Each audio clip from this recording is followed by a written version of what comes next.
오늘은 하나님의 뜻이라는 제목으로 함께 말씀을 생각해 보겠습니다. 오늘 본문을 보면 특별히 23절 말씀에 예수님의 공생의 사역이 어떤 것이었는지를 세 가지 서술어로 우리에게 설명해 주고 있습니다. 첫 번째는 무엇이냐? 가르치셨다는 거지요. 두 번째는 뭡니까? 전파하셨다는 겁니다.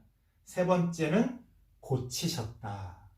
이렇게 세 가지 서술어로 예수님의 공생의 사역이 어떤 형태를 갖추고 있었는지, 또 예수님께서 공생의 사역을 통해 우리에게 무엇을 또 해주셨는지에 대해서 성경은 이야기하고 있습니다. 그래서 오늘은 이 세 가지를 하나씩 한번 그 뜻과 의미에 대해서 살펴보려고 합니다. 첫 번째, 가르치셨다. 무엇을 가르치셨다는 겁니까?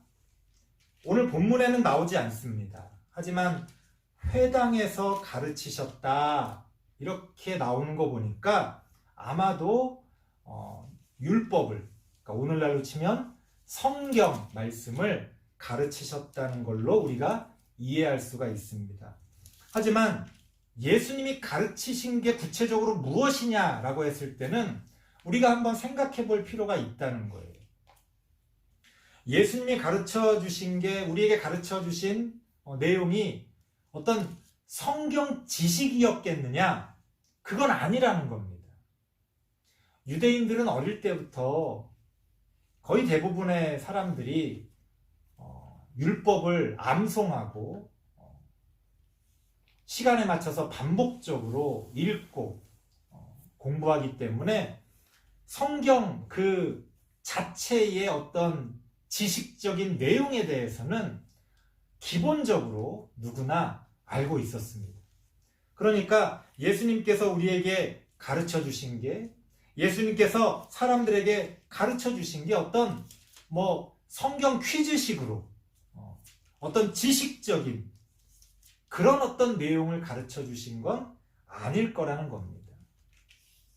그러면 예수님은 무엇을 가르치셨을까? 오늘 본문 말씀에 이어서 나오는 내용을 보면 마태복음 5장, 6장, 7장, 이 마태복음의 이 세 장을 우리가 흔히 산상수훈, 산상보훈이라고 합니다. 아마 여러분들의 성경을 보시면 이 5장에서 7장까지의 말씀이 다 빨간색 글씨로 되어 있을 거예요. 다 예수님의 그 말씀을 그대로 기록을 하고 있습니다. 가만히 이 내용을 살펴보면 예수님께서는요, 그 이전에 사람들이 흔히 배우고 알고 있었던 그 율법의 말씀을 뛰어넘는, 그것을 넘어서는 새로운 하나님의 뜻을 사람들에게 이야기하고 있다는 걸 알 수가 있습니다. 그래서 여러분들도 잘 알고 있는 내용일 겁니다만 5장 21절 이하, 27절 이하, 33절 이하 이렇게 보면 대부분 어떤 그 구문이 반복되냐면 예전에 너희가 이렇게 배우고 들었겠지만 나는 너희에게 이렇게 가르치겠다 하면서 그 율법의 말씀을 새롭게 사람들에게 적용해주고 계시는 것을 볼 수가 있습니다. 그러니까 예수님께서 우리에게 가르쳐 주신 거는 뭐냐? 기존의 율법을 포함해서 그것을 넘어서는 진짜 하나님의 뜻, 사람들이 그 율법의 그 글자에 매몰되어 있을 때 그 율법의 글자만을 붙들고 이것이 진리인 양, 어떤 경직되고 폐쇄적인 그런 어떤 진리만을 붙들고 있을 때 예수님께서는 그런 것들을 다 깨뜨리시고 진정 하나님께서 이러한 율법을 통해 우리에게 말씀하시고자 하는 그 내용이 무엇이냐? 그런 하나님의 뜻을 우리에게 가르쳐 주셨다는 겁니다. 그러니까 예수님께서 회당에서 가르치셨다 라고 할 때 그것은 하나님의 뜻을 가르쳐 주신 겁니다. 자, 하나님의 뜻이라는 게 뭡니까? 여기서 많은 사람들이 오해를 합니다. 오늘은 이것에 대해서 너무 자세하게 말씀드릴 수는 없습니다만 많은 사람들의 오해는 이런 거예요. 우리가 어떤 선택의 상황에서 어떡하지? 이쪽 걸 선택해야 되나? 저쪽 걸 선택해야 되나? 고민할 때 있잖아요. 그럴 때 우리가 흔히 뭐라고 이야기합니까? 하나님의 뜻이 뭐지? 그런 질문을 통해 어느 한쪽을 선택합니다. 여러분, 하나님의 뜻은 단순히 그런 게 아니에요. 하나님의 뜻은 내가 이쪽 걸 선택해야 되나 저쪽 걸 선택해야 되나 할 때 어느 한쪽에 정답이 있는 그런 어떤 것이 하나님의 뜻은 아니라는 겁니다. 그래서 제가 여러분들에게 예전에 흔히 많이 말씀드렸던 게 있잖아요. 이쪽 걸 선택할까 저쪽 걸 선택할까 고민될 때 어떻게 하면 돼요? 여러분들이 선택하고 싶은 걸 선택하면 돼요. 목사님, 그러면 거기에는 하나님의 뜻이 없나요? 있습니다. 하지만 어느 쪽을 선택하는 그 자체에 있는 게 아니라 그 선택의 과정을 통해 이루어질 굉장히 먼 어떠한 결과에 하나님의 뜻이 담겨져 있어요. 그래서 우리가 매 순간을 하나님의 뜻이 뭔지를 고민하면서 살 필요는 없어요. 그런 게 존재하지도 않습니다. 그러면 오늘 점심을 뭐 먹을까? 거기에 하나님의 뜻이 있습니까? 내가 오늘 놀러 나갈까 말까? 거기에 하나님의 뜻이 있습니까? 하나님의 뜻은 그런 식으로 존재하는 게 아니라는 겁니다. 이것에 대해서 함석헌 선생님은 이런 식으로 해석을 하고 계십니다. 이 뜻이라는 것에 대해서 설명해 주시면서 이런 표현을 쓰세요. 제가 직접 인용을 한번 해보겠습니다. 뜻을 깨닫는 것은 본래 세 점을 한 고든 줄로 맞추는 일이다. 그 세 점이라는 게 뭐냐? 과거, 현재, 미래. 이 과거와 현재와 미래가 일직선상에 놓여서 이 끝에서 저 끝이 내다 보이는 것이 뜻을 안다는 것이다. 이렇게 설명해 주고 계십니다.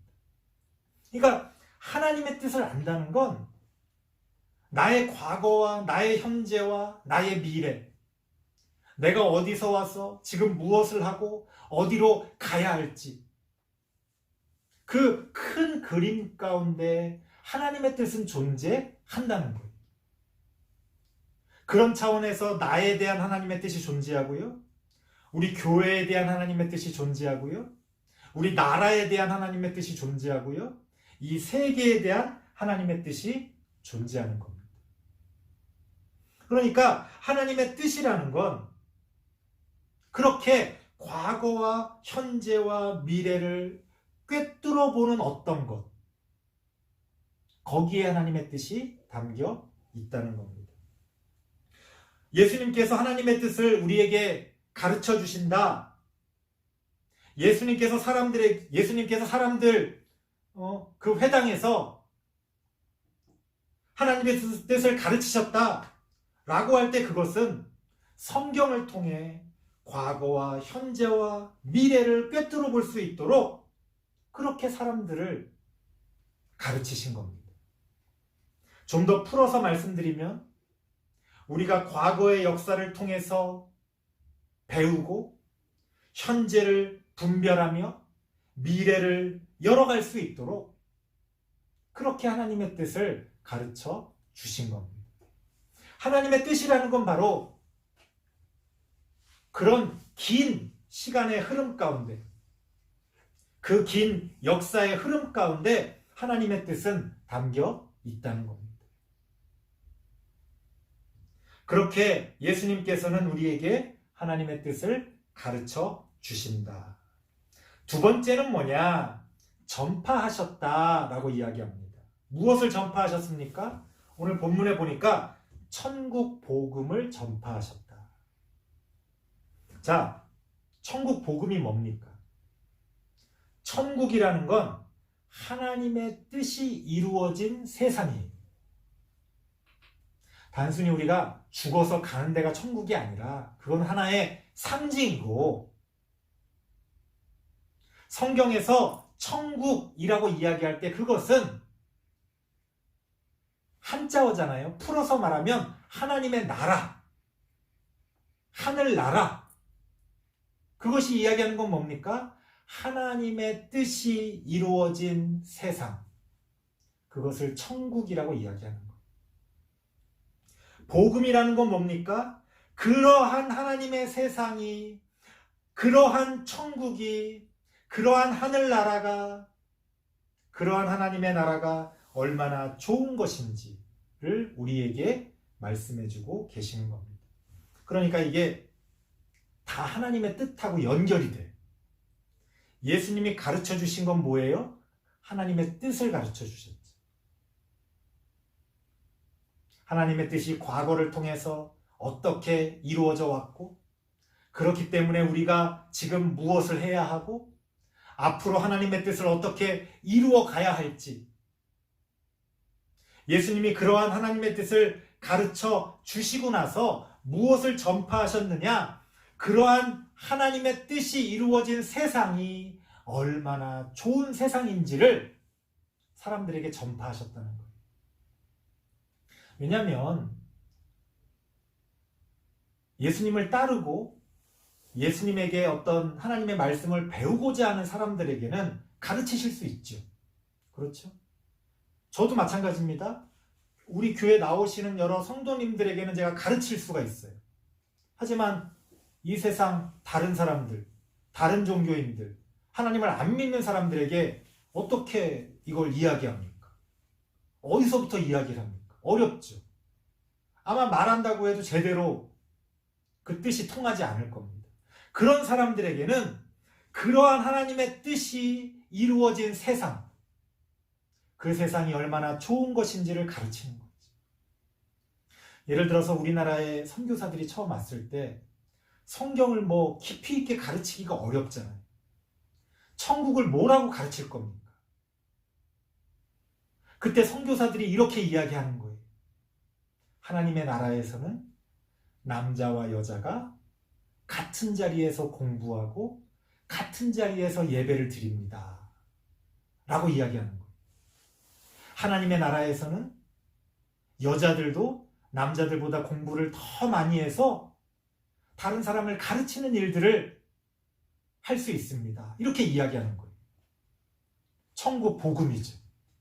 그 조선시대 때 여자들은 그 가부장적인 문화 가운데서 제대로 공부하지도 못하고 제대로 자신들의 꿈을 펼치기는커녕 가질 수도 없었던 그 시대에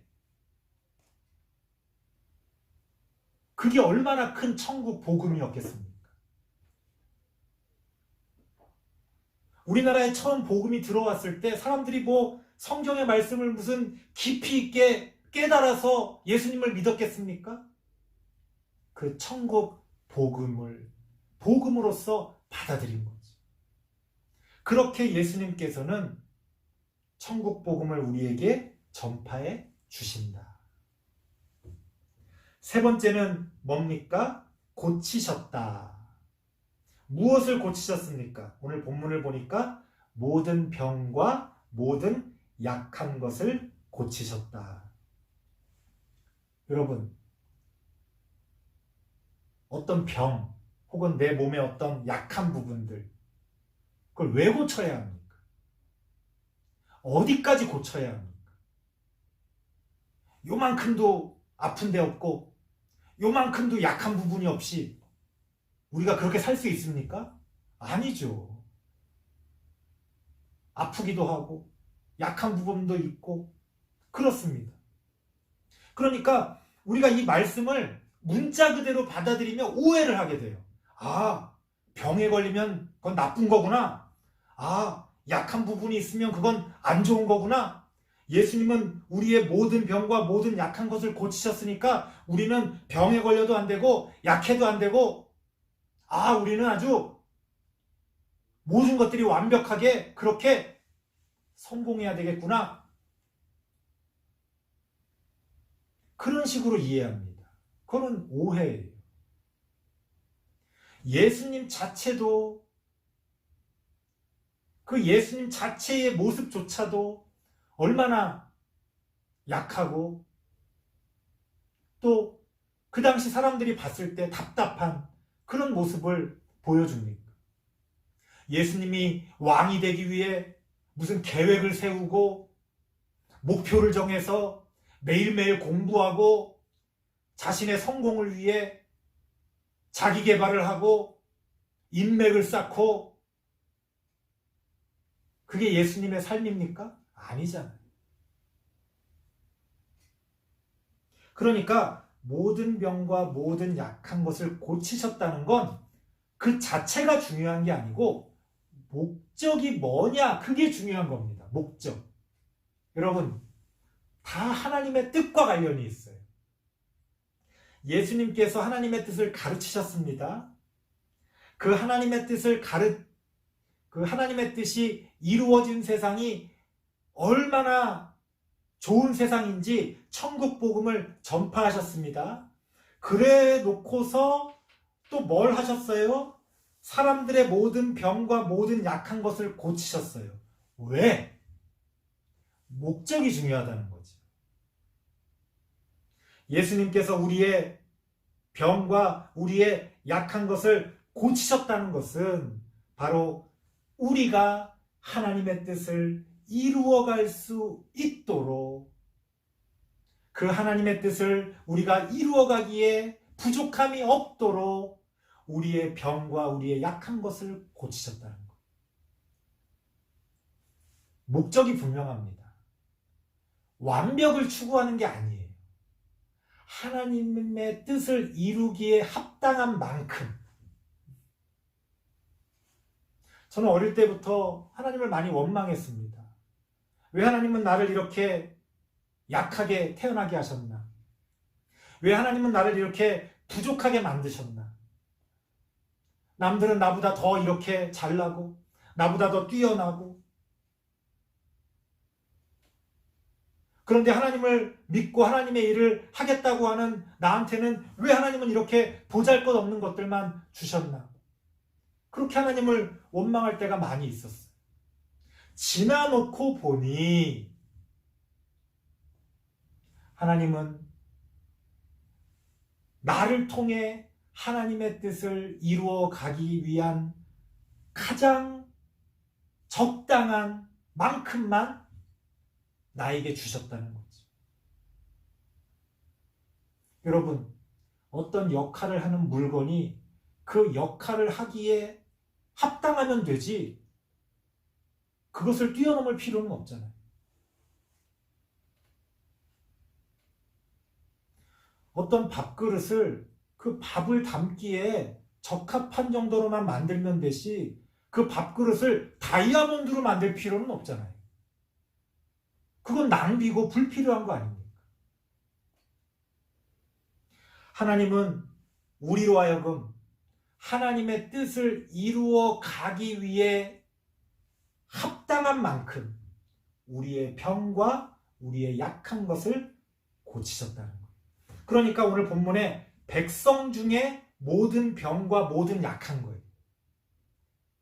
어느 한 개인의 모든 병과 모든 약한 게 아니라 그 백성 가운데 부분 그래 너한테는 이게 필요하겠구나. 그래 너한테는 이걸 채워줘야 되겠구나. 우리가 하나님의 뜻을 이루어 갈 수 있도록 하나님은 우리의 병과 약한 것을 고쳐 주신다. 우리의 부족함을 채워 주신다. 예수님께서는 그런 방식으로 사람들을 고치셨고 우리를 고쳐 주신다는 겁니다. 설교를 마치겠습니다.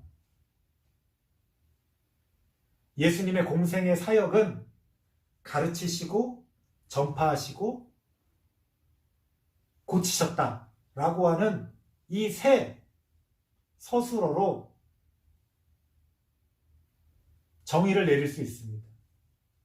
우리는 이러한 예수님의 그 사역의 모습을 통해서 하나님의 뜻을 배우고 하나님의 뜻을 바라보며 하나님의 뜻을 이루어가는 하나님의 자녀들이 되어야 합니다. 또 우리의 삶 가운데서도 예수님의 그 사역을 본받아서 가르치고 전파하고 고치는 그러한 사역을 우리 모두가 함께 감당해야 합니다. 그런 방식으로 하나님의 뜻은 우리에게 드러나고 이 세상 가운데 이루어지며 열매를 맺어 간다는 겁니다. 올 한 해도 그렇게 하나님의 뜻을 배우고 하나님의 뜻을 바라보며 그 하나님의 뜻을 부족함 없이 이루어가는 우리 모든 성도님들 되시길 바랍니다. 기도하겠습니다. 하나님 감사합니다. 부족한 우리들이지만 하나님의 뜻을 제대로 배우고 그 하나님의 뜻을 바라보며 이루어 나가기를 원합니다. 하나님 우리와 함께하여 주셔서 부족한 부분은 채워주시고 약한 부분은 강건케 하셔서 하나님의 뜻을 이루어가기에 부족함이 없도록 하나님의 뜻을 이루어가는데 어떤 장애가 없도록 하나님 함께하여 주시옵소서. 예수님의 이름으로 기도드리옵나이다. 아멘.